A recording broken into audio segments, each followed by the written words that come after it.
freeintromusic.com layout track.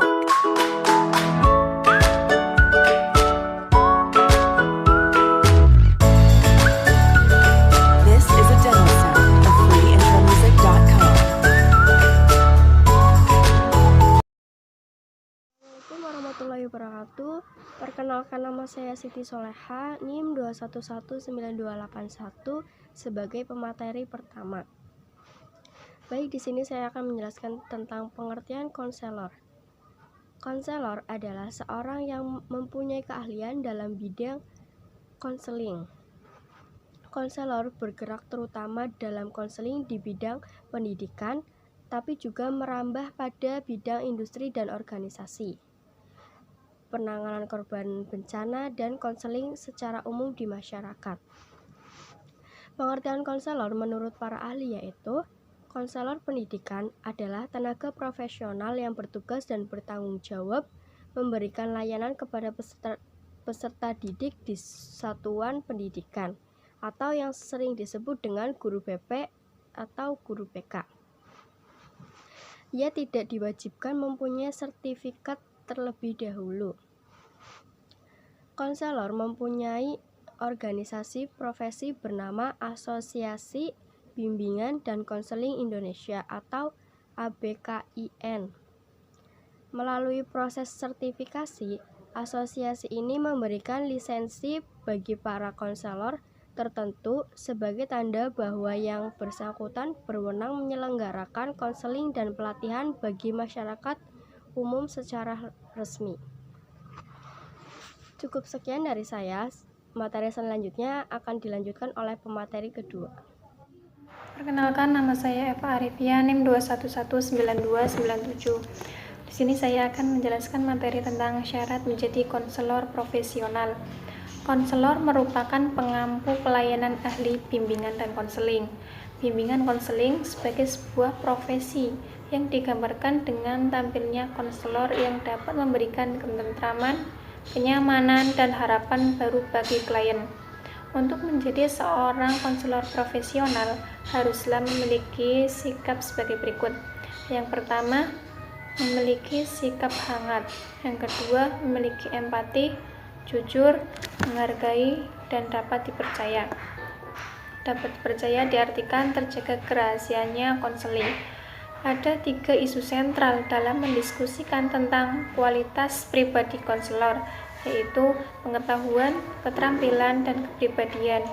Dari ketiga hal tersebut, kepribadian merupakan hal yang paling penting, meskipun yang lainnya juga tidak kalah pentingnya. Kualitas pribadi konselor merupakan faktor yang sangat penting dalam konseling.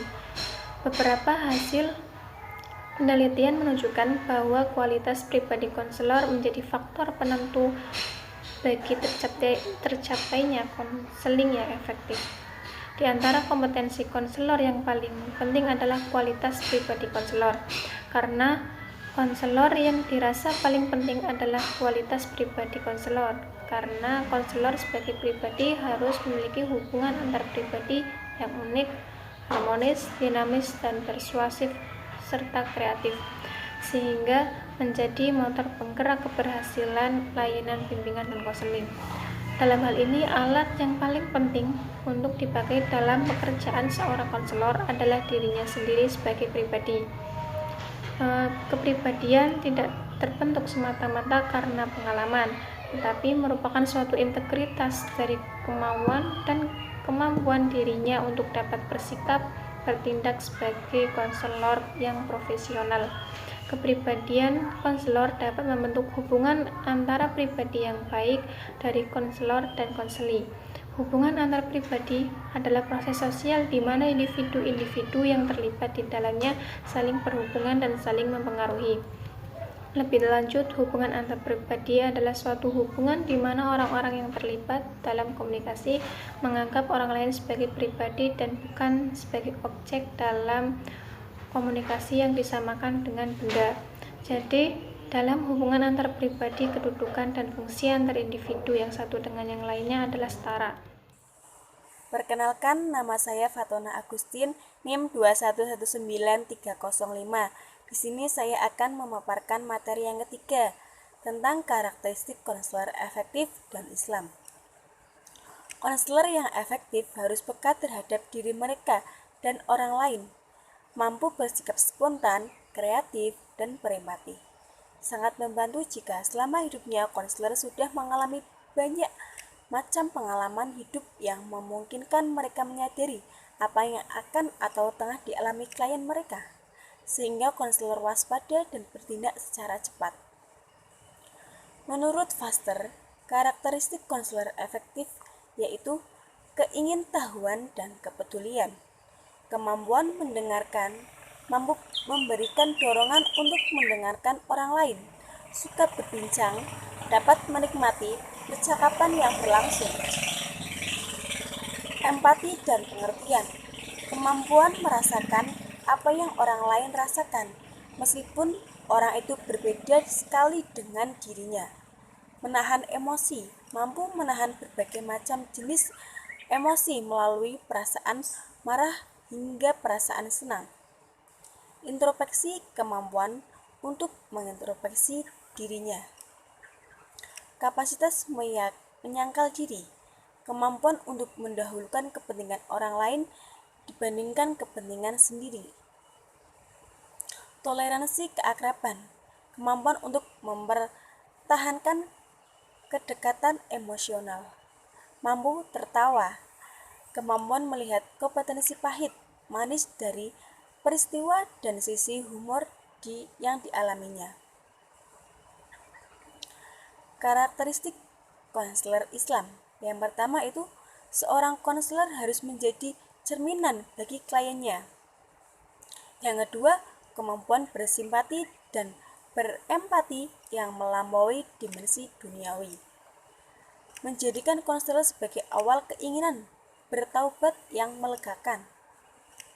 Sikap penghormatan, sopan santun, menghargai eksistensi. Keberhasilan konseling adalah suatu yang baru dikehendakinya. Motivasi konselor, konseling adalah suatu bentuk ibadah. Memiliki pikiran yang positif. Dan yang terakhir, konselor harus menempati moralitas Islam, kode etik, sumpah jabatan, dan janji. Sekian. Selanjutnya, saya Nur Wahidah NIM 2119278 akan menjelaskan mengenai kode etik konseling. Adanya kode etik di dalam bimbingan konseling dimaksudkan agar bimbingan dan konseling tetap dalam keadaan baik dan diharapkan menjadi semakin lebih baik. Kode etik ini mengandung ketentuan-ketentuan yang tidak boleh dilanggar ataupun diabaikan karena nanti akan membawa akibat yang tidak menyenangkan bagi si klien. Kode etik bimbingan dan konseling antara lain yang pertama, pembimbing atau pejabat lain yang memegang jabatan dalam bidang bimbingan dan konseling harus memegang teguh prinsip-prinsip bimbingan dan konseling. Yang kedua, pembimbing harus berusaha semaksimal mungkin untuk dapat mencapai hasil yang sebaik-baiknya dengan membatasi diri pada keahliannya atau wewenangnya. Yang ketiga, karena pekerjaan pembimbing berhubungan langsung dengan kehidupan pribadi seseorang, maka seorang pembimbing harus yang pertama dapat menyimpan rahasia klien dengan sebaik-baiknya. Yang kedua, menunjukkan sikap hormat kepada sesama klien. Yang ketiga, menghargai sesama terhadap bermacam-macam klien. Kemudian kode etik yang keempat, pembimbing tidak diperkenankan. Pertama, menggunakan tenaga pembantu yang tidak ahli atau tidak terlatih. Yang kedua, menggunakan alat-alat yang kurang dapat dipertanggungjawabkan. Yang ketiga, mengambil tindakan-tindakan yang mungkin akan menimbulkan hal-hal yang tidak baik bagi klien. Yang keempat, mengalihkan klien kepada konselor lain tanpa persetujuan klien. Kode etik yang kelima yaitu meminta bantuan kepada ahli dalam bidang lain di luar kemampuan ataupun di luar keahlian stafnya yang diperlukan dalam bimbingan dan konseling. Kode etik yang keenam atau yang terakhir yaitu pembimbing haruslah selalu menyadari akan tanggung jawabnya yang berat yang memerlukan pengabdian sepenuhnya. Demikianlah yang dapat kelompok kami sampaikan. Kurang lebihnya mohon maaf. Wassalamualaikum warahmatullahi wabarakatuh. freeintromusic.com layout track.